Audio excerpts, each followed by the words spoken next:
السلام علیکم میرے پیارے ویورز، امید کرتا ہوں کہ آپ سب ٹھیک ہوں گے۔ اور آج کی میری سٹوری ہے خوف کے اندھیرے۔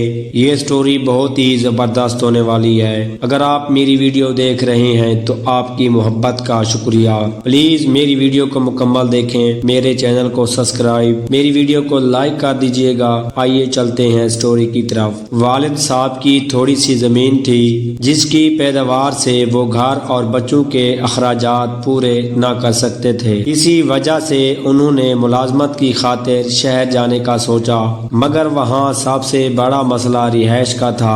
گاؤں میں تو اپنا گھر تھا، جبکہ کراچی میں کرائے کے مکان میں رہنا پڑتا۔ انہوں نے میرے کزن عبد الرحمان سے بات کی، جس نے ہمت بندھائی کہ آپ یہاں آ جائیں، رہائش اور ملازمت کا مسئلہ بھی حل ہو جائے گا۔ میری نانی بھی کراچی میں رہتی تھی، انہوں نے بھی کہا کہ تم آ جاؤ، جب تک رہائش اور ملازمت کا مسئلہ حل نہ ہو جائے ہمارے پاس قیام کر لینا۔ یوں میرے والد معمہ فیملی کراچی آ گئے اور نانی کی ہدایت کے مطابق ماموں کے گھر گئے۔ انہوں نے اپنا آدھا مکان رہنے کے لیے ہمیں دے دیا اور میرے کزن نے حسب وعدہ ملازمت لگوا دی۔ اب تنخواہ اتنی مل جاتی تھی کہ گزارا اچھی طرح ہو جاتا تھا۔ ہم نے ماموں کے مکان میں مستقل رہائش اختیار کر لی۔ ان کا ایک مکان اور بھی تھا، وہ وہاں شفٹ ہو گئے اور پورا گھر ہمیں رہنے کے لیے دے دیا۔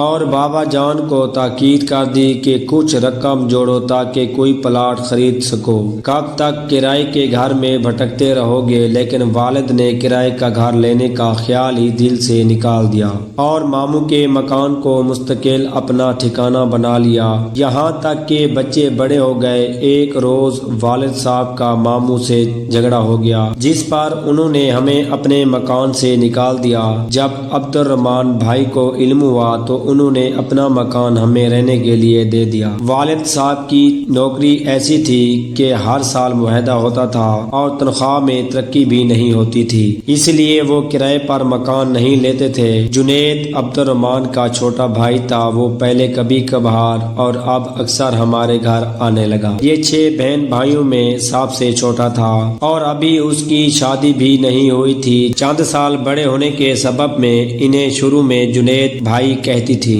وہ بہت مخلص انسان تھے، ہنس مکھ اور اچھی شخصیت کے مالک تھے۔ اگرچہ زیادہ خوبصورت نہیں تھے، لیکن ان کی شوخ طبیعت اور اخلاق کی وجہ سے ہر کوئی ان کا گرویدہ ہو جاتا تھا۔ کوئی لڑکی ان سے ملاقات کر لیتی تو ان سے متاثر ہو جاتی، لیکن انہوں نے کبھی بھی اپنی شخصیت سے ناجائز فائدہ نہیں اٹھایا تھا۔ وہ شوق ضرور تھے لیکن دل پھینک نہیں تھے، بلکہ اپنے والدین کے فرما بردار بیٹے تھے۔ ان کے والد نے طالب علمی کے زمانے سے ان کا رشتہ اپنے خاندان میں طے کر دیا تھا اور انہوں نے باپ کی مرضی کے آگے چوں تک نہ کی تھی۔ جب وہ MA کے طالب علم تھے تب ان کی ملاقات یونیورسٹی میں ایک لڑکی سے ہوئی جو ان کو پسند آ گئی اور ان کی ملاقاتیں محبت میں تبدیل ہو گئیں۔ ایک دن جنید کی ماں نے ان کی شادی کی بات چھیڑی تو انہوں نے کہا، امی مجھے یونیورسٹی میں ایک لڑکی پسند آ گئی، میں اس سے شادی کرنا چاہتا ہوں، آپ فرح سے میرا رشتہ ختم کر دیں۔ نہیں بیٹا، یہ نہیں ہو سکتا، ماں نے جواب دیا، تمہارے والد اپنے بڑے بھائی کو رشتہ توڑنے کا نہیں کہہ سکتے۔ فرح تمہارے تایا کی بیٹی ہے جن کے ہم پر بڑے احسان ہیں۔ وہ خاموش ہو گئے اور جس لڑکی کو پسند کرتے تھے اس سے کہہ دیا کہ والدین راضی نہیں ہیں، لہٰذا وہ اس سے شادی نہیں کر سکتے۔ تعلیم مکمل کرنے کے بعد ان کو بڑے بھائی کے توسط سے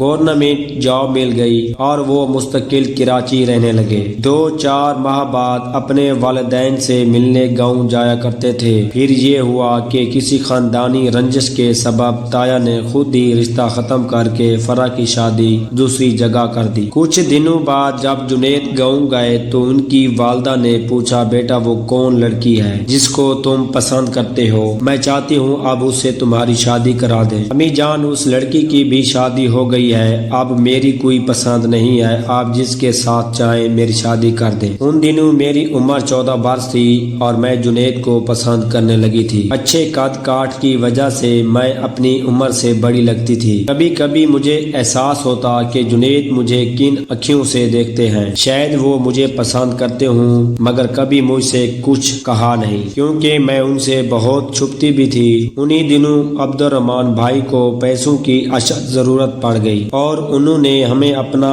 مکان خالی کرنے کو کہہ دیا تاکہ وہ اسے بیچ سکیں، مگر پھر بابا جان کی مجبوری دیکھتے ہوئے انہوں نے ہمیں ایک دوسرے گھر میں شفٹ کر دیا۔ یہ بھی انہی کی ملکیت تھا اور رقبے میں پہلے مکان سے کچھ بڑا تھا۔ بیچ میں دیوار اٹھا کر ایک حصہ ہمیں دے دیا اور دوسرے حصے میں کرایہ دار رہنے لگے۔ مکان کی تبدیلی کے دوران میں 7ویں کا امتحان دے چکی تھی، 2 سال گھر پر رہی اور اب دوبارہ اسکول میں داخلہ لینا چاہتی تھی۔ نزدیک کے اسکول میں داخلہ نہ ملا تو امی نے جنید سے ذکر کیا۔ انہوں نے بھی کوشش کی مگر کامیابی نہ ہوئی۔ حمید نامی ایک دور کے رشتہ دار عبد الرحمان بھائی کے پاس آتے جاتے تھے اور اپنی وین میں اسکول کے بچے اٹھاتے تھے۔ پرنسپل سے اس کی جان پہچان تھی، اس نے میرا داخلہ کروا دیا، جبکہ جنید کہتے تھے کہ تم گھر میں پڑھتی رہو، میں کوئی جان پہچان والا ڈھونڈ رہا ہوں، ضرور قریبی اسکول میں تمہارا داخلہ کروا دوں گا۔ مگر میں نے اس ڈر سے کہ سال ضائع نہ ہو جائے، حمید نے جس اسکول میں داخلہ کروایا وہاں جانا شروع کر دیا۔ حمید نے امی کو اطمینان دلایا کہ میں سلطانہ کو گھر لانے لے جانے کا ذمہ لے لیتا ہوں۔ کچھ دنوں بعد جنید گاؤں سے آ گئے اور جب پتہ چلا کہ میں نے حمید کے ذریعے کسی دور کے اسکول میں داخلہ لے لیا ہے تو انہیں اچھا نہیں لگا مگر وہ خاموش ہو گئے۔ ایک روز عبد الرحمان بھائی کی بیٹی کی شادی تھی۔